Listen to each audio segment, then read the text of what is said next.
გამარჯობა ძვირფასო მეგობრებო, ისევ ჩვენ ვართ მე და აკაკი სტუდიაში და დღეს ვისაუბრებთ დაბნელებაზე, რომელიც გველოდება 17 ფევრალს 16 საათზე და 1 წუთზე. ეს არის მზის დაბნელება, რომელიც მოხდება ჩრდილოეთ კვანძზე, ამასაც აქვს გარკვეული მნიშვნელობა და მოხდება ეს დაბნელება მერწყულის 29 გრადუსში. და 29 გრადუსი ეს ასტროლოგიაში არის კრიტიკული გრადუსი ან განდევნის გრადუსი სხვანაირად და კარგად რომ მიხვდეთ რაზეა საუბარი, წარმოიდგინეთ რომ ადამიანი მიდის ძველი სახლიდან, უკვე ყველაფერი მოგროვილი აქვს, გასაღები ჩაბარებული აქვს და ასრულებს ამ თემას და გადადის ახალ სახლში. ოღონდ ახალი სახლის კარი ჯერ არ არის გახსნილი. ხო, ანუ ეს არის ფაქტობრივად სიტუაციის მაქსიმალური მომწიფების მდგომარეობა. ხო, ეხლა უკვე მოთმენა, ანუ დასრულება რაღაცის უკვე შეუძლებელია, იმიტომ რომ აქ რესურსი არის უკვე ბოლომდე გამოყენებული და ეს ფაქტობრივად სრულდება რაღაცა ძველი ეტაპი. ხო, და სხვათა შორის საბიანური სიმბოლოც, რომელიც მხატვრულ ფორმაში, ხო, ანუ გვიყვება თითოეულ გრადუსზე ზოდიაქოს, გვეუბნება, რომ ამგვარდოს ქვია პეპელა, რომელიც ტოვებს თავის ჭუპრს. და ეს არ არის უბრალოდ ლამაზი სურათი, ხო, ეს არის ის, რომ ანუ ინგრევა მისი სამყარო და გადადის სხვა მდგომარეობაში. ხო, შესაბამისად, აი ეს გრადუსი მაგაზე გვესაუბრება. და თან კიდე საინტერესო აქვს ამ დაბნელებას იქ, რომ აქ ერთადერთი არის მერწყულში, აქ ერთადერთი ასპექტი თავის მმართველთან, ურანთან თან აქვს ზუსტი ასპექტი და შესაბამისად შეგვიძლია დავარქვა ამ დაბნელებას, კონკრეტულად დაბნელების დღეს კი არა, პერიოდს, რასაც მოგვიტანს ეს დაბნელება, საკმაოდ ასეთი ამფეთქებადი და ამაზე ვიძახი, არ მეშინია, ამაზე ვიძახი, მადლობა ღმერთს, იმდენი ხანი ვიყავით ისეთ რაღაცა ჭაობურ სიტუაციაში, რომ მადლობა ღმერთს, რომ რაღაცა ასეთი ენერგიები შემოდის, ხო, რომ მოვლენები, რომელიც ამ დაბნელებაზე მოხდება, ყველა ადამიანებთან სხვადასხვა იქნება ძალიან სწრაფი და აი მომენტალური გადასვლა სხვა დონეზე, ხო? მზის დაბნელება ზოგადად მნიშვნელოვანი მოვლენაა, წელიწადში გვაქვს ან ერთხელ ან ორჯერ ხოლმე. ორჯერ გვაქვს როგორც წესი, ხო.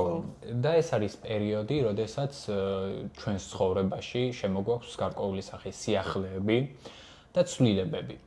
ხშირად დაბნელებაზე წამოწეული თემა, ის რაც ცვლილებაც იქნება, შეიძლება განვითარდეს ძალიან ხანგრძლივ ვადაში. ეს შეიძლება იყოს 6 თვე, შეიძლება იყოს 1 წელი და სულაც შეიძლება დაბნელებამ ისეთი თემა გაგვიაქტიუროს, რომ შემდეგი 18 წელიც კი გაგრძელდეს. მით უმეტეს ესეთი ძლიერი დაბნელება როცაა და გამოკვეთილი. ანუ ამ სიტუაციებში ახლა ისედაც მერწყული ცვლილებების ნიშანია, ხო, სიახლეების ნიშანია, პლუს ურანის კვადრატი და თან გრადუსშიც ისეთია. პლუს ჩრდილოეთ კვანძი, რომელიც მომავლისკენ გვიბიძგებს. შეგვიძლია ისეთი სიახლეებით შემოვიტანოთ ჩვენს ცხოვრებაში, ისეთი ცხოვრებისეული გზა ავირჩიოთ, რომელმაც ჩვენს ხანგრძლივ ცხოვრებაზე და ჩვენს მომავალზე მოახდინოს ზეგავლენა. ანუ ამ პერიოდში მოინიშნება თემები, რაც გვაქვს შესაძლებელი, რა სიტუაციებშიც გვჭირდება სიახლეები. ეს განვითარება შეიძლება ერთ დღეში და ორ დღეში არ იყოს. არა, მაგრამ იმ პერიოდში მაინც მოსული ის მაინც ენერგეტიკულად დატვირთულია, ხო, ეს ორი კვირა დაბნელების მერე და თუ იმ პერიოდში რაღაცა ირყევა, დაუშვათ, ან ინგრევა, უნდა გაუშვათ, იმიტომ რომ რო არ გაუშვა, ხო, გეუბნება სამყარო გავუშვიო. გინდა არ გინდა თან დაინგრევა ურანის კვადრატზე. ხო, და რო არ გაუშვა, დაიხჩობი იმაში, ხო? მერე ამ პერიოდში დაუშვათ, მოგივიდათ რაღაცა იდეა, რომელიც თქვენ რაღაც აი გეჩვენებათ, რომ არანორმალურია ეს, არ არსებობს ასეთი რამე, ანუ ჩაიწერეთ ეს იდეა. ანუ ძალიან ხშირად ეს ისეთი დაბნელებაა, რომ აქ ისეთი ინსაიტები მოაქვს განსაკუთრებით აი ამ კრიზისულ მომენტებში, ხო, ბევრი ენერგიის ეს არის ესეთი მომენტალურად ამობქვევაა და შეიძლება ესეთი ინსაიტები მოიტანოს, რაც მართლა გენიალური იდეა იყოს. და ზოგადად ელოდებით, ანუ თქვენ უეჭველი ხვდებით ამდენი თევზების მერე, ხო, და უეჭველი ხვდებით რა გაქვთ შესაძლებელი. ანუ მერწყული არის ძალიან მხიზელი გონების ნიშანი და აქ უნდა გონივრულად იმოქმედოთ სწრაფად, თანამედროვედ, ხო? და ანუ ბალასტი უნდა მოიშოროთ, ანუ გენერალური დალაგების დროა სახლში, ტვინში, ხო? ანუ მთელი რაც არ გვჭირდება, ხო? ეს უნდა გავუშვათ იმისთვის, რომ იქ სატურნიც უკვე ვერტში, ხო? უკვე სერიოზული ცვლილებების დრო არის. სიმბოლურად ზოგადად მზის დაბნელება არ ასოცირდება დასრულებასთან. ყოველთვის არის ახალი საწყისი, მაგრამ ამ შემთხვევაში მერწყულის 29 გრადუსი გულისხმობს ბოლო ნაბიჯი დასრულებამდე. თან აქ საინტერესო ის არის, რომ კვანძი, აღმავალი კვანძი შეერთებულია თევზებიდან. თევზების ნიშანით სიმბოლურად რაღაცა დასრულებასთან ასოცირდება, ხო, რაღაცის ანუ ამ პერიოდში ჩვენ რა შეგვიძლია რაზეც ხვდებოდით, რომ აქამდე მოსაშორებელი გქონდა, დასასრულებელი გქონდა, დაბნელების ბოლო დღეებისკენ გადავდგათ ბოლო ნაბიჯი, დავასრულოთ და უკვე ამ მზის დაბნელებას შევხვდეთ ძალიან დიდი სიახლეებით და ცვლილებებით და დიდი ენთუზიაზმით. მიუხედავად იმისა, რომ ურანის კვადრატია, ცარიელი კვადრატია დაბნელებაზე, მე ძალიან მომწონს ეს დაბნელება. მეც ველოდები მაგ დაბნელებას ძალიან სერიოზულად, მიხარია ძალიან, იმიტომ რომ ეს გამოსვლა რა იმ ჭაობურ მდგომარეობიდან, იმ ფსიქოლოგიური ჭაობიდან, რომელშიც ვიყავით აქამდე და ანუ დაბნელების ენერგია ძალიან ძლიერია, ანუ მე პირადად აი ჩემი პირადი გამოცდილებით გეუბნებით, როდესაც დაბნელებები მიხვდებოდა რაღაც ისეთ მნიშვნელოვან წერტილში, ისეთი ინფორმაციები მოდიოდა, რაც ანუ ბევრად შეცვალა ჩემი ცხოვრება. აი პირადად მე გეუბნებით ამას ჩემი პირადი გამოცდილებიდან და ნუ უკვე სხვა ადამიანების გამოცდილებიდანაც რამდენია ესეთი ისა. კონკრეტულად რა შეცვალოთ, კონკრეტულად ნახეთ, ნუ ჩვენ შეგვიძლია მხოლოდ და მხოლოდ გითხრათ სახლებით ვთქვათ რა, სახლებით. ხო. კიდევ რისი თქმა მინდოდა, ზოგადად ეს მერწყულში დაბნელება, როცა გვაქვს მზის, უნდა დავფიქრდეთ, როგორ ვაფასებთ თავისუფლებას, როგორ ვაფასებთ ჩვენს სივრცეს, როგორ ვუდგებით ზოგადად ისეთ საკითხებს, რაც მერწყულის თემასთან არის დაკავშირებული, ანუ საზოგადოებრივი ურთიერთობები, რაღაცა სამეგობროსთან ურთიერთობები. შესაძლებელია თუ აქ რამე შესაძლებელი გვაქვს, სწორედ აქ იყოს ამ თემებში, მერწყულის თემებში იყოს რაღაც სიახლეები. ეხლა ჩვენ წინა გადაცემაში ვისაუბრეთ უმაღლეს პლანეტებზე, ალბათ უყურებდით. და იმ გადაცემაში რაზეც ვისაუბრეთ, რა გლობალურ ცვლილებებზეც, ამ მასშტაბურ ცვლილებებზეც, ზუსტად ეს დაბნელება წამოწევს წინ ამ ცვლილებებს და სიახლეებს, იმიტომ რომ მერწყულშია, ამ დროს პლუტონიც მერწყულს გადის, ნეპტუნი უკვე ვერტშია გადასული და აი ამ პერიოდიდან უკვე ჩათვალეთ იწყება ახალი ეპოქა მარტივად რო ვთქვათ. იმიტომ რომ სატურნიც ამ ბოლო ნიშნიდან როგორც იქნა გამოვიდა, ნეპტუნიც გამოვიდა თევზებიდან და ეს ახალი ცვლილებების ტალღა, რომელსაც ვიგრძნობთ ყველანი, ძალიან მოულოდნელად, ძალიან იმპულსურად შეიძლება ვიჯდეთ და უცებ რაღაცა დენმა დაგვარტყას და რაღაცა სიტუაციის შესვლა. თავარია რამე სისულელი არ გააკეთო, იმიტომ რომ სიმაღლიდან ჩამოხტომა რომ მოგინდეს. აი ნახეთ ურანის კვადრატია, აქ ურანის კვადრატია და ურანის კვადრატს ახასიათებს ზოგადად მოულოდნელობები ხშირ შემთხვევაში. იდეები შეიძლება მოგივიდეთ, მაგრამ აუცილებლად ჯერ დაფიქრდით. სანამ უშუალოდ მოქმედებაზე გადახვალთ. მოერიდეთ დაბნელების დღეებში განსაკუთრებით ექსტრემალურ სიტუაციებს, იმიტომ რომ ურანის კვადრატს ხშირად მოაქვს ხოლმე რაღაცა ექსტრემალური სიტუაციები, ტრავმები, ავარიები და მსგავსი გარემოებები. და ზოგადად მერწყულში დაბნელება თან ურანის კვადრატზე, ხო, აღიზიანებს რა, ცენტრალურ ნერვულ სისტემას პირდაპირ. შესაძლებელია ამიტომაც რაღაცა ამ გაღიზიანების ფონზე იყოს გარკვეული სახის კონფლიქტებიც, ემოციური დაძაბულობაც და ასე შემდეგ. ეხლა კიდევ ერთი რაც მინდოდა აღმენიშნა და ალბათ აუცილებელიც არის ის, რომ როდესაც ხდება დაბნელება, ზუსტად არის ვენერა შეერთებული აღმავალ კვანძთან თევზებში. შესაბამისად, ეს კარმული მომენტია, შესაძლებელი აქ იყოს ძალიან ისეთი თან ეგზალტირებული ვენერაა, ხო? რადიკალური ცვლილებები პარტნიორულ ურთიერთობებში პირველ რიგში. შეიძლება კარმული ურთიერთობების თემაც იყოს. ხო, მაგრამ ეხლა ეს ძალიან ზოგადია. მაინც მე ვფიქრობ, რომ ანუ იქ უკვე სახლები გვაჩვენებენ კონკრეტულადაც ზოგადად, იმიტომ რომ ვენერა არ არის აუცილებელი რომ პარტნიორული ურთიერთობები იყოს. იმიტომ თუ არ სწორედ მახსოვს მე ძალიან აინტერესებს ხოლმე.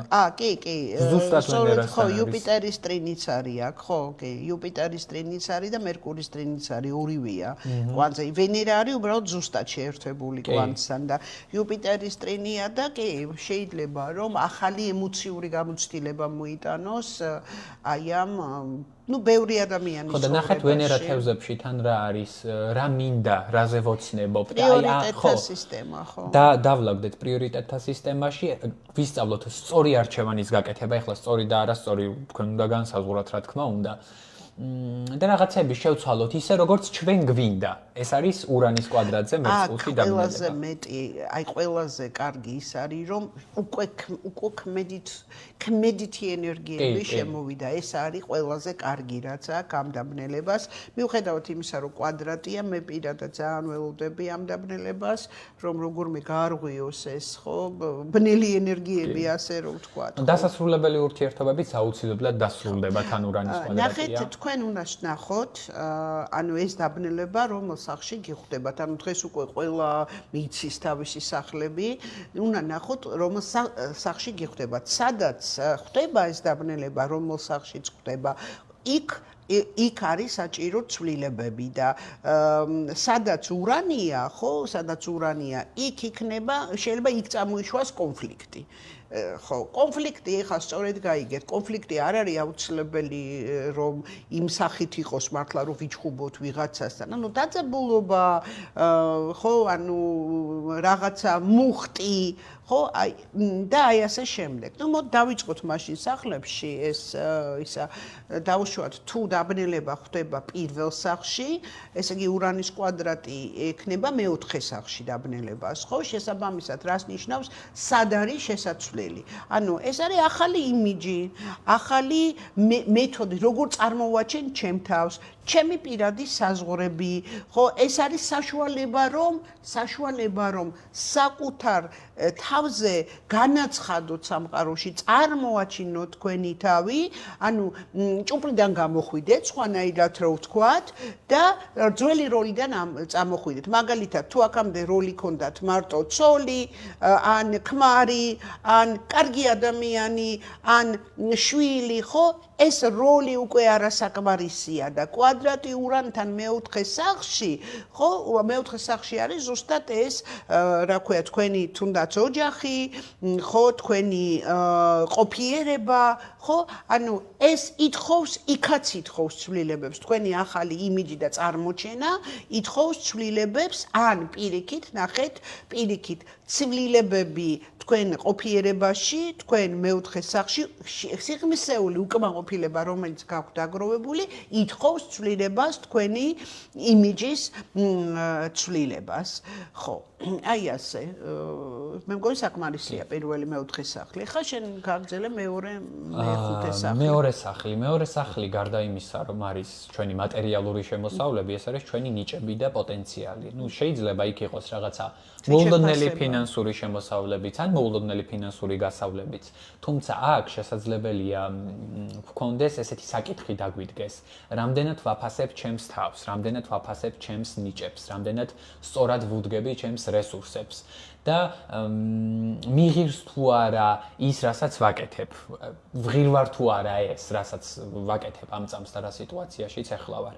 ეს არის კარგი პერიოდი ჩვენი თვითშეფასების შესაცვლელად, ჩვენი ღირებულების გასაცნობიერებლად. თან აქ მეხუთე სახლს გადის ურანი გამოდის, ხო? ანუ კვადრატი იქნება მეორე მეხუთე სახლებს შორის. შესაძლებელია კარგი პერიოდი იყოს ახალი ფინანსური შემოსავლების ძიებისთვის, იმიტომ რომ მეხუთე სახლი სიმბოლურადაც ფინანსებთან არის დაკავშირებული, ხო? მით უმეტეს ურანი მეხუთე სახლია, თვითდამკვიდრების თემები.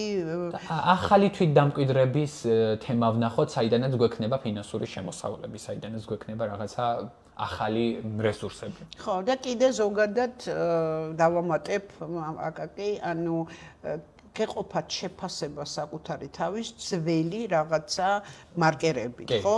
ანუ გეყოფათ, ანუ თუ თქვენ გძნობ, რომ თქვენი შემოქმედება, ანუ მეხუთე სახლი, სადაც ურანია, ხო, უფრო ძვირი ღირს, ხო? ვიდრე თქვენ იღებთ ფართე გაგებით, ხო? აი ეს დაბნელება არის იმისთვის, რომ აქ ახალი ფასი დაიდოთ, რომ თქვენ თქვათ, რომ მე მეცღիր ვარ, ჩემი შემოქმედება მეცღირს და ეს იქნება თქვენი განთავისუფლების გზა. მერწყულში დაბნელება ზოგადად ესე გაგინათებთ ამ თემას. აი უცებ შეიძლება რაღაცა სამსახურში მუშაობდეთ და უცებ აღმოაჩინოთ, რომ ეხლა რასაც აკეთებთ, ეს მეტი ღირს, ან სხვას მეც უხდიან და შენ შეგიძლია, რომ შენი პოტენციალი და შენი ნიჭები სხვა რაღაცაში ჩადოს, სხვა თემაში ჩადოს, სადაც უფრო დაფასებული იქნება. ხო, არავითარ შემთხვევაში თქვენ თუ უკმაყოფილებას განიცდით მაგ თემით, რომ ნაკლებს მიხდიან, ანუ ვერ ვახერხებ ჩემი თავის წარმოჩენას, ხო, არავითარ შემთხვევაში არ დარჩეთ ძველ ფორმატში. გადადით ახალ ფორმატში. შემდეგ მესამე, მე თუნდაც შენ თქვი მესამე მეექვსე სახლი. მესამე სახლი ეს არის ჩვენი ყოველდღიური კომუნიკაცია, ზოგადად ყოველდღიური ურთიერთობები. აქ შესაძლებელია დავინახოთ აი რა თემაში გვჭირდება ცვლილება ჩვენს ყოველდღიურ სიტუაციებში, ხო?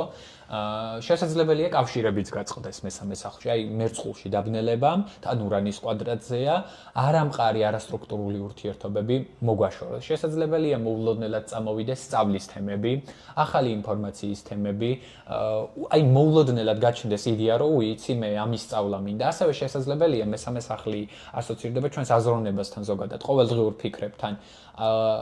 აზროვნების ტრანსფორმაციაც მოხდეს, აზროვნების ცვლილებაც მოხდეს. მეექვსე სახლში რადგანაც დგას ურანი, მესამე მეექვსე სახლი ზოგადად ახლო თემებია, ეს არის ჩვენი ყოველდღიური სიტუაციები, ყოფიერებითი რუტინა და მაგ სიტუაციებში შეიძლება იყოს პატარ-პატარა დაძაბულობები და დავინახოთ რა გვაქვს შესაძლებელი. შესაძლებელია აღმოვაჩინოთ აქ, რომ აი როგორც მე მესაუბრებიან, როგორი კომუნიკაციაც მაქვს მე სამსახურში, ეს არ არის სწორი, ეს არ არის მიზანშეწონილი და რაღაცა შესაძლებელია ჩემს ყოველდღიურ ყოფიერებაში. ან იქნებ ჯანმრთელობას არ აქცევს საკმარის ყურადღებას, ხო? მეტი ის არის, რომ თუ თქვენ დავუშვათ, ხვდებით, რომ შესაძლებელი გაქვთ ურთიერთობა ახლო გარემოში, ხო? იმიტომ რომ მესამე სახლი ახლო გარემოა. ურანი მეექვსე სახლში მოგცემთ ძალიან დიდ ნერვულ სტრესს, ან მოგცემთ რაღაცას, აი სახლში მაგალითად ხო სულ გიტყდებათ, გაგიტყდებათ რაღაცა, ტექნიკა გაგიტყდებათ, ხო, რომელიც გაიძულებს, რომ ანუ გადახედო ამ თემებს რა. არასწორი ბრჭყალებში, ხა მე არ ვიცი რა არის სწორი კონტაქტი, არასწორი კონტაქტი, მაგრამ მოდით ასე ვთქვათ, რომ ის კონტაქტები, რომელსაც თქვენ სადღაც ინტუიციის ზონაზე გძნობთ, რომ მავნია, ანუ ენერგიის და ხო დასასრულებელია, ანუ და იმიტომ რომ ენერგიას გართმევ, ჯანმრთელობაზე ცუდად მოქმედებ, ძალიან ხშირად არის ასეთი თემები, ხო, ეს აუცილებლად შეცვალეთ. ეხლა გეკნებათ იმის ენერგია, იმის გაბედულება, რომ შეცვალოთ ეს თემები. ან კიდე ძალიან კარგი პერიოდია, ნუ უშუალოდ დაბნელების დღეები კი არა, ნუ ზოგადად ეს ახლო პერიოდები, ფონი, ხო? ანუ რუტინის ავტომატიზაცია, ანუ აი თუ რაღაცა სახლში მაინც დაბნელების დღეს ნუ იზავთ მაგას, ხო? ცოტა მოგვიანებით, რომ გადაწყვიტოთ რაღაცა იყიდოთ, რაც გაუმჯობესებს თქვენ ყოფიერებას და უფრო მეტ დროს დაგიტოვებს სწავლისთვის და რაღაც ხო ურთიერთობისთვის და ასე შემდეგ. შემდეგ დაბნელება მეოთხე, თუ გინდა შენ თქვი და მე დავამატებ. თქვით. კაი. კუთხის სახლებია მაინც. ხო. ესე იგი მეოთხე სახლი, რა არის მეოთხე სახლი? ეს არის პირველ რიგში ჩვენი სახლი. ხო? ჩვენი სახლი, ჩვენი ის ზონა, სადაც ჩვენ ვთხოვთ გჭირდება უსაფრთხოება და რა გამოდის, რომ ცვლილება ეხება პრაქტიკულად ჩვენ ჩვეულ რიტმს, სადაც ჩვენ გრძნობს თავს უსაფრთხოდ, ხო?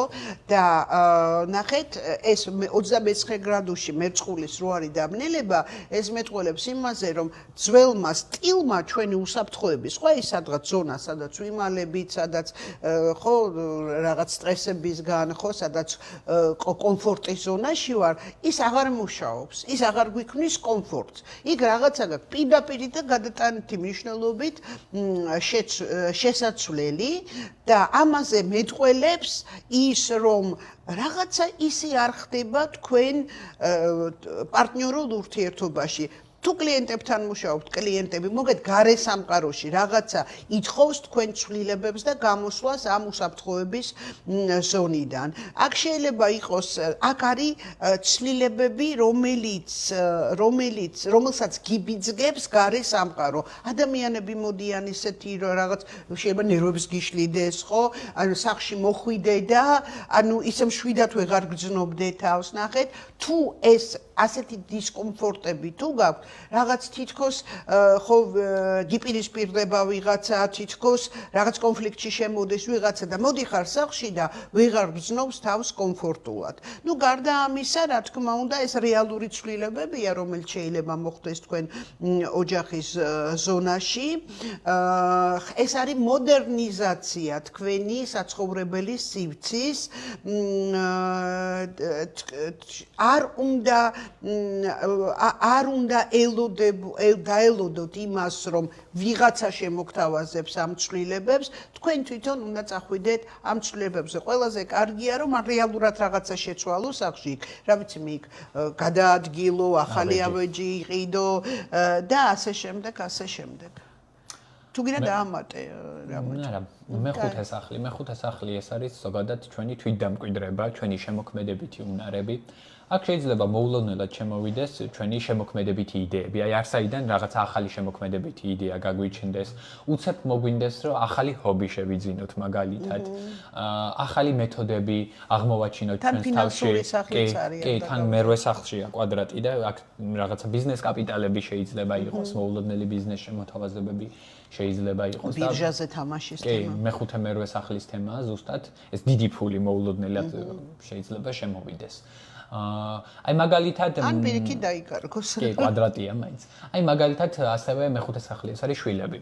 რაღაცა შიში გქონდა ბავშვის სკოლის მერვე სახლში, ამით უმეტეს ურანი და ურანი მერვე სახლში გვაძლევს შესაძლებლობას, რომ გავაცნობიეროთ და სააშკარაოზე გამოვიტანოთ ჩვენი რაღაცა ეს ტაბურირებული თემები, ჩვენი შიშები, რის გამოც გვიჭირდა თუნდაც შვილის სკოლა, რის გამოც გვიჭირდა თვითგამოვლინება და თვითდამკვიდრება მეხუთე სახლის თემები რაც არის და ანუ ამ თემებში ვიაქტიუროთ, ანუ უფრო მეტად გამოვავლინოთ ჩვენი თავი, ჩვენი შემოქმედებითი უნარები და დავამარცხოთ ეს ჩვენი შინაგანი ბლოკები, შიშები და ეს დაძაბულობები მარტივად. ხო, მაგრამ აქ საშიშროებაც არის, აქ ნახე, ანუ მეხუთე სახლი ეს არის უბრალოდ შემოქმედების სურვილი და სიხარულის სურვილი და აქ ურანი მერვე სახლში რო არის, ეს ეჯახება უკვე აუცილებლობას, რომ რისკებზე წახვიდე, ასე აღიქვავს ადამიანი და ეს გაყო ეს რესურსი, გაუზიარო სხვას ეს რესურსი და შესაბამისად, ანუ აქ გიჩნდება სურვილი, რომ თუ შენ რაღაცა იყავი,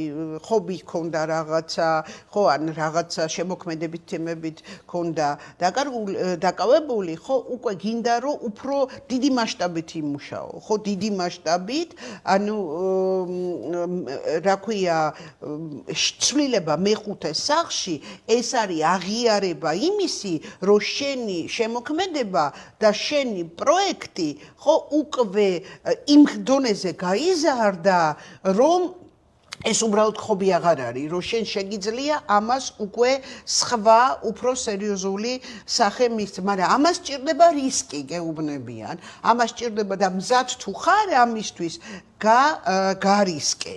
მზად თუ ხარ. აი ეს არის მეხუთე მერვე სახლი და მაგრამ ის თუ არ ხარ მზად ამისთვის და უბრალოდ ამბიცია გაქვს შენ ამის შეიძლება დაგანგრიოს ამან და ეს დანგრევა იყოს აბედისწერო შენთვის, არა? კი. მერვე სახლის თემა ეგ არის. ესე კარგი. ეხლა მე-6 მეცხრე მიდი. მე-6 სახლი დაკავშირებულია ჩვენს ყოველდღიურ რუტინასთან. ეს არის ჩვენი სამსახური, ეს არის ჩვენი საყოფაცხოვრებო თემები, ეს არის ჩვენი ჯანმრთელობა. ნუ მერწყულში დაბნელება და მე-6 სახლში პირველ რიგში შესაძლებელია რაღაცა მოულოდნელი შემოთავაზება მივიღოთ სამსახურის ან მოულოდნელად აღმოვაჩინოთ, რომ იმ გარემოებაში, იმ კოლექტივში მერწყულია, ხო, სადაც ვმუშაობთ, სადაც ვართ, არ არის ჩვენთვის მაინც და მაინც მისაღები. ან ზოგადად მისაღებია, მაგრამ ცვლილებაა საჭირო ამოვწურეთ იმ სამსახურში. პიროვნულ მასშტაბს არ შეესაბამებაში. ამოვწურეთ ჩვენი თავი, ანუ იმ სამსახურში, იმ ადგილას, სადაც ვმუშაობთ და მან გქონდეს ცვლილებები. ნახეთ, ამ დროს ურანი გადის მე-9 სახლს. შესაძლებელია აღმოვაჩინოთ, რომ იმ გარემოებაში, სადაც ვმუშაობთ, რა რუტინაშიც ვართ, ხო, ყოფნა ჩვენთვის რაღაცა იდეოლოგიურად მიუღებელია, მორალურად მიუღებელია. ან უბრალოდ უფრო მეტი პრეტენზია მაქვს, უფრო განათლებული ვარ, მინდა სიტყვაზე, ხო, მე-9 სახლი, ან ჩემ განათლებას არ შეესაბამება ის ადგილი, სადაც მე ვარ. ასევე შეიძლება აი მოულოდნელი საქმიანი შემოთავაზება შემოვიდეს უცხოეთიდან, ან მოულოდნელად უცხოეთში გაგაგზავნონ სამსახურიდან რაღაცა მსგავსი შეიძლება იყოს. ან უბრალოდ მიხვდე იმას, რომ ის სამსახური, სადაც მუშაობ შენ და აქამდე რო არ ქონდა იმის, იცოდი ყოველთვის, რომ ეს სამსახური გიშლის ხელს, რომ უფრო მასშტაბური საქმეები დაკავდე, ხო? ანუ ეს სამსახური უბრალოდ გიშლის ხელს და ეხლა გაქვს იმის გაბედულება, რომ ეს შეცვალო. ან შენი პირიქით, შენი მასშტაბური იდეები, ხო, შემოიტანო, ანუ მოგიწიოს აი ამ გრაფიკის და იმის შეცვლა, ხო. ან შეიძლება საერთოდაც აღმოაჩინოთ, რომ რუტინაში მუშაობა არ შეგიძლიათ და დამოუკიდებელი საქმე გირჩევნიათ, თავისუფალი საქმე გირჩევნიათ, ან მერწყულშია დაბნელება. ხო, ანუ ეს მასშტაბური მიზნები გაიძულებს, რომ მთლიანად აი ეს ყოველდღიურობას გადახედო, მუშაობის მეთოდებს გადახედო, ხო, ანუ აღარ ჩაეფლო წვრილმან საქმეებში და თუ ამის მზადება არის, ხო, სხვა მასშტაბზე დაიწყო გადასვლა. ეს არის ზუსტად აი ამ ჭუპრიდან გამოსვლა, ზუსტად. შემდეგი არის მე-7 სახლი. ნუ მე-7 სახლი ეს არის რა? მე-7 სახლი ეს არის ჩვენი სახე, რომელიც სხვისკენ არის მიმართული, ანუ არის გარე სამყარო. ანუ ეს არის ის, როგორ ვურთიერთობთ პარტნიორებთან, ოპონენტებთან, კლიენტებთან და ზოგადად გარედან შემოსულ სიტუაციასთან. და შესაბამისად, ჩვენ თუ ვამბობ ჭუპრიდან გამოსვლაზე, ლაპარაკი არის გამოსვლა ძველი პარტნიორული ურთიერთობებიდან. ეს არ ნიშნავს დანგრევას პარტნიორული ურთიერთობებით, ეს იმას ნიშნავს, რომ ძველი პარტნიორული ფორმა აღარ მუშაობს. ძველი პარტნიორული ფორმა აღარ იტევს თქვენ ამბიციას ან თქვენ უკმაყოფილებას. და მე-10 სახლი, სადაც ურანია, ეს არის ჩვენი სოციალური მწვერვალი, ეს არის ჩვენი პირადი მიღწევები და აქ ურანი იმოქმედებს როგორც კურსის მოულოდნელი შეცვლა. ეს შეიძლება იყოს სტატუსის შეცვლა, პროფესიის შეცვლა, ანუ მოულოდნელი, ხო, იქ რაღაცა გაზრდა, ან თავისუფალ პროფესიაში წასვლა, რომელიც მოითხოვს განახლებას პარტნიორული ურთიერთობების ნაცნობების წრის, ვისთანაც აი ეს ერთ-ერთზე შედიხართ კონტაქტში და ანუ და ზოგადად ვისთან ერთად მიდიხარ მიზნისკენ, ვისთან ერთად მიდიხარ ამ მიზნებისკენ, ვინ გიშლის ხელს, ვინ გეხმარება, ასევე ეს ახალი წესებით არის, ეს თამაში არის ახალი წესებით, ასევე ეს შეიძლება ეხებოდეს ასევე უშუალოდ პარტნიორულ ურთიერთობებს, არ არის პირად პარტნიორულ ურთიერთობებს, არ არის გამორიცხული აქ რომ კონფლიქტებიც და შეცვლა სტატუსის, ანუ ვიყავი გათხოვილი, აღარა ვარ გათხოვილი, ან პირიქითაც შეიძლება, ხო, ვიყავი დიდი ხანი რაღაც ურთიერთობებში და უცებ გადავწყვიტე რომ ეს სტატუსი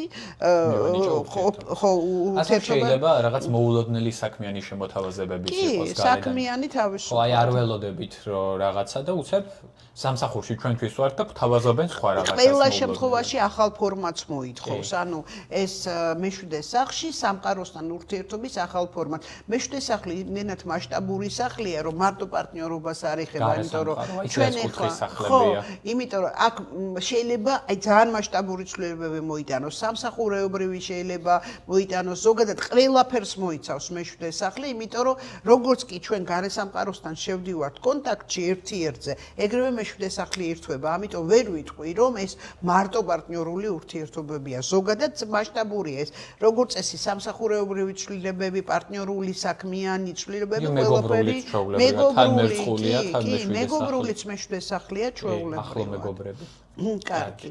დაიწყეთ კარგი, მერვე მე-11 სახლი, მერვე სახლი კრიზისული სახლია იმამ ბავში, რომ ისედაც მოითხოვს ცვლილებას და როცა ასეთი სიტუაცია გვაქვს, რომ 29 გრადუსია მერწყვის, რა თქმა უნდა მოითხოვს ცვლილებას და მოითხოვს ცვლილებას გარე სამყაროს სფეროში, იმიტომ რომ მერვე სახლი მაინც გარე სამყაროს ეხება, იქ მარტო ჩვენ ვერ ვცოცხლობთ მერვე სახლში, ვიღაცასთან ერთად ვართ, ეს არის საერთო ფული, ეს არის საგადასახადო, ეს არის ჩვენი ემოციური მიჯაჭვულობები და აქ ჩვენ გვაქვს აქ ცვლილება, ანუ ჩვენ თუ გვაქვს დაუშვათ ჩვევა რომ ეს სულ კონტროლის ქვეშ გქონდეს სხვისი რესურსი, ან ცვლილებების შიში, ან დამოკიდებულება სხვა ფინანსური, ემოციური არ აქვს მნიშვნელობა, ანუ ეს 29 გრადუსი გეუბნება რომ ძველი მოდელი მართვის, კრიზისების, ფულის, ენერგეტიკის აღარ მუშაობს, ეს გძირავს უფრო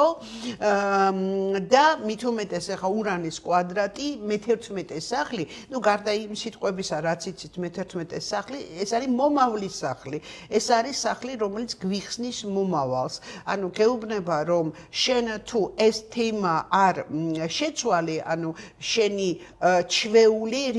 ჩვეული წესი სხვისი რესურსის მართვის, ანუ მაშინ წინ კარგი მომავალი არ გექნება, არ გაგეხსნება მომავალი. შენ თუ გინდა განახორციელო შენი გეგმები მომავლის მე-11 სახლი, ხო?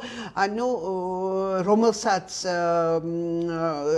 ჭირდება დიდი რესურსი, ხო? მაშინ შენ უნდა დაიწყო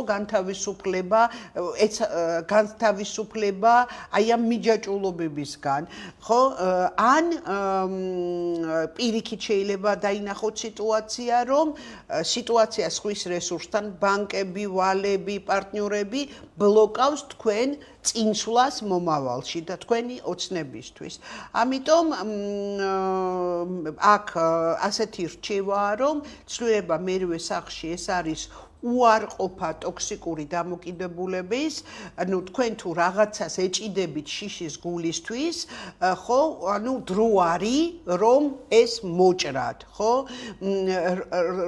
მეორე, რასაც გვეუბნება მერვე სახლი, დროა რომ ინვესტიცია ჩადოთ თქვენი ენერგიის და თქვენი საშუალებების არაშავი დღისთვის გადადოთ, არამედ ჩადოთ მომავლის პროექტებში და იმიტომ რომ ის ძველი უსაფრთხოების დაგროვილი გამოცდილება უსაფრთხოებისთვის რასაც აკეთებდით, ის უნდა დაინგრეს და რა თქმა უნდა ეხლა კიდევ ფსიქოლოგიური განახლება, რა თქმა უნდა. აი ეს არის დაახლოებით რამე თუ გინდა დაამატე. მე-9 სახლი. აქ შეიძლება ცვლილებები და სიახლეები იყოს ჩვენს სოფხედველობაში, რწმენებში. საერთოდ შეიძლება შევცვალოთ ჩვენი ხედვა სამყაროსადმი. მე-9 სახლი ზოგადად ასოცირდება იდეოლოგიასთან. აქ ურანი გადის მე-12 სახლს, შეიძლება იყოს ერთგვარი სულიერი გამოღვიძების პერიოდიც. ადამიანებმა მოულოდნელად შეიძლება ადამიანმა აღმოაჩინოს, რომ აქამდე რისიც სჯეროდა, რისიც წამდა შინაგან დონეზე, ხო? რაც იყო მისთვის მორალურად, იდეოლოგიურად ფასეული, ეს ესე აღარ არის და რაღაცა ცვლილებაა საჭირო. ან ადამიანი ათეისტი იყო, არაფრის არ ჯეროდა და გაქვავებული ფასეულობა და სისტემა ჰქონდა ადამიანს. ხო, და უცებ მოუნდა რაღაცა რელიგიაში მოსვლა, უფრო რაღაცა რწმენები გაუჩნდა. შესაძლებელია მსგავსი სიტუაციებიც იყოს. ასევე აქ როგორც წესი, უფრო პოზიტიური თემები წამოვა, მე ასე მქონდა. უფრო აი დაანგრევს ძველ სტერეოტიპს და გაუხსნის აი ეს ძალიან შინაგანი ცვლილებები იქნება. მე-12 მე-9 სახლი ზოგადად ასევე შეიძლება რაღაცა საზღვრები გაგვიხსნას. ანუ ვერანაირად ვერ ჩაკეტავს იმის თქმა მინდა რა, რომ ანუ პირიქით ვერ მოხდება, ჩაკეტვა ვერ მოხდება, თუ მოხდება, გახსნა მოხდება მსოფლმხედველური ადამიანის. და პლუს კიდე შეიძლება რაღაცა მოულოდნელად საზღვრები გაგვეხსნას, შემოთავაზება წამოვიდეს, რომ უცხოეთში წამოდი, ან ემიგრაციის თემა, რაღაც მსგავსი შემოვიდეს ხოლმე მე-19-12 სახლებია და მსგავსი სიტუაცია იყოს აქტიური. ასევე შეიძლება იყოს აი ჩამოშლა ჩვენი ავტორიტეტების, სულიერი ავტორიტეტების მათ შორის. ვიღაცა გვეგონა რომ ჩვენთვის რაღაცა გურუ იყო, გავლენიანი პერსონა იყო ჩვენზე, ავტორიტეტული იყო, გვეგონა რომ რაღაც იცოდა და ეს მოულოდნელად აღმოვაჩინოთ, რომ აღარ აქვს ჩვენზე გავლენა, ან რეალურად როგორც მეგონა ეს იყო ჩემი იდეალი, ანუ გაიდეალებული მყავდა ეს კონკრეტული ადამიანი და რეალობა სულ სხვა. თავარია აქ, ანუ ძველი სტრატეგიული ფორმები რაც იყო, ხო? ანუ იმას არ უნდა ჩავეჭიდოთ, ანუ ეს არის ის დრო, როცა სიღმისეული შინაგანი ასეთ, განსხეულება დავარქვათ, ან ფარული პროცესები მე-12 სახლში, ხო? გაიძულებს, რომ შეცვალო შენი ხედვა ამ ცხოვრების, შენი სტრატეგიული მიზნები არ არის საჭირო რა, აი რომ ჩავეჭიდოთ, აი 100-ია მიღებული, ან ასე ვიცი მე, ხო? აი ეს ძალიან ცუდია, იმიტომ რომ ეს არ მოგცემთ საშუალებას განვითარების და ახალ ფილოსოფიაზე გადასვლის. და შესაბამისად, აი შაბლონები, ხო, რომელიც თქვენ გონიათ, რომ ეს არის სწორი შაბლონი, ხო? ანუ ინგრევა ეს შაბლონი და ამ პერიოდში აი რა რადიკალური იდეებიც არ უნდა გაიგოთ, მოგივიდეს, დაფიქრდით რა იქნებ ამის უკან დევს რაღაცა. ან მაგალითად რაღაცის სწავლა მინდოდა და აქამდე შიში მქონდა იქ მე-12 სახლში იყო განდევნილი, ან ეზოთერიკის სწავლა მინდოდა, ან რაღაცა უმაღლესი ცოდნის მიღება მინდოდა, ხო? მოულოდნელად შეიძლება აღმოაჩინოთ, რომ უკვე მზად ხართ ამისთვის და შეგიძლიათ რომ დაიწყოთ სწავლა. ანუ სწავლასთან დაკავშირებული საკითხები შეიძლება გააქტიურდეს. ეხლა მე-10 პირველი, ხო? ანუ მე-10 რა არის? ეს არის ჩვენი დიდი ანგარიშით რეპუტაცია ნაწილობრივ არის მე-10, მე-9-ია რეპუტაცია, ჩვენი თანამდებობა მიღწეული მიზნები, რომელიც ქონა, წველვას მიაღწია. ანუ მე-10 სახლი ეს არის ერთი მხრივ ჩვენი ოფიციალური სტატუსი, კარიერული საფეხური, ეს არის ჩვენი როლი იერარქიაში, ან ზოგადად ჩვენი მიზნები არ არის აუცილებელი რომ რაღაცა კარიერულ ხაზზე ვიყოთ, ხო? მე-10 სახლი ყველას ყავს და ყველას რაღაც სტატუსი გვაქვს. შეიძლება თავისუფალი მხატვრის სტატუსი გვაქვს, არ ვიცი. და აქ რას გვეუბნება ეს 29 გრადუსი და ეს ჭუპრი საიდანაც უნდა გამოვფრინდეთ, რომ ის საფეხური ის მიღწევები, რომელსაც ჩვენთვის ძალიან ძვირფასი იყო, ან ის სოციალური როლი, რომელშიც ჩვენ ვიყავი უფროსი, ვიყავი ექსპერტი, ვიყავი წარმატებული ადამიანი, ან ვიყავი წარუმატებელი ადამიანი, ხო? ანუ მაგრამ დაკლებათ ანუ ეს დაბნელება გვეუბნება, რომ ის წვერვალს მიაღწია უკვე, ის ძველი სტატუსი უკვე შესაძლებელია, შეგიძლია ისევ წინ იარო და იმისთვის რომ წინ იარო შენ ანუ ეს მოითხოვს ეს ცვლილება მოითხოვს პირველ რიგში ურანის პირველ სახლში არასტანდარტულ მიდგომას საკუთარი თავის მიმართ, შეცვლას ფიზიკური სხეულის ტემპერამენტის, ანუ სხვანაირად წარმოჩენას საკუთარი თავის. ოფიციალური ჩარჩოებიდან უნდა გამოვიდეთ ხო, ჩარჩოებიდან გამოსვლას და ამ პერიოდში თუ თქვენ უცებ მიხვდით და შეიგრძეს ის, რომ უკვე არ შეგიძლიათ და არ გინდათ იქცეოდეთ ისე, როგორც ადრე იქცეოდეთ, რომ თქვენ მეტი თავისუფლება გინდათ, ხო და ეს სტატუსი უკვე იმდენად მნიშვნელოვანი არ არის თქვენთვის, ხო?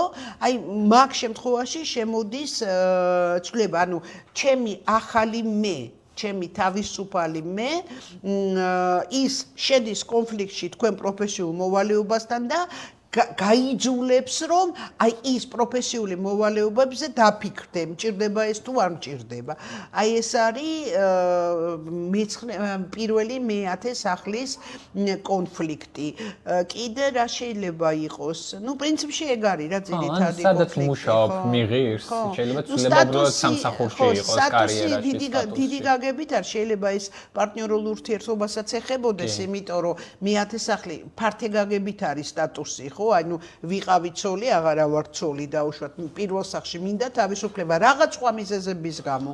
მინდა თავისუფლება, მინდა სხვანაირად დავიწყო, სხვა იმიჯი მქონდეს, გამთავისუფლდე ძველი სოციალური იერარქიებისგან და ნუ შესაბამისად ვცვლი პარტნიორულ ურთიერთობებს, იმიტომ რომ ეს ღერძია პირველი მე-7 სახლი.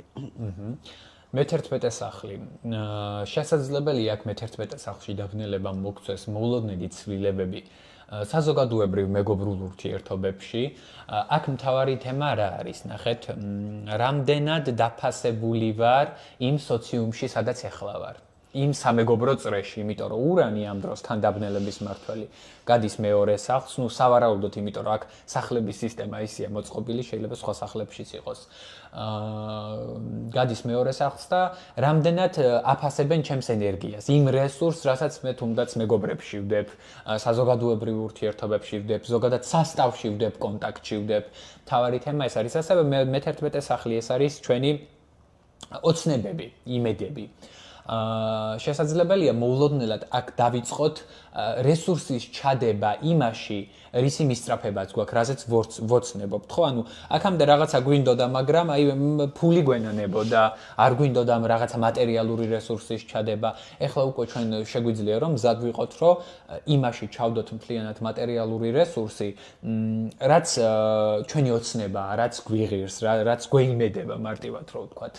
ზოგადად ფინანსური სახლებია ეს მე-11 და მეორე სახლები შესაძლებელია მოულოდნელი ფინანსური შემოსავლების იყოს, ასევე გასავლებიც იყოს. აი არ ველოდებით რაღაცა ხარჯი გვაქვს. აქ შეიძლება რა იყოს, იცი, აღმოაჩინა რომ აი შენი ეს მეგობრული კავშირები ან მომავლის გეგმები ძალიან ბევრ რესურსს გიჭამს.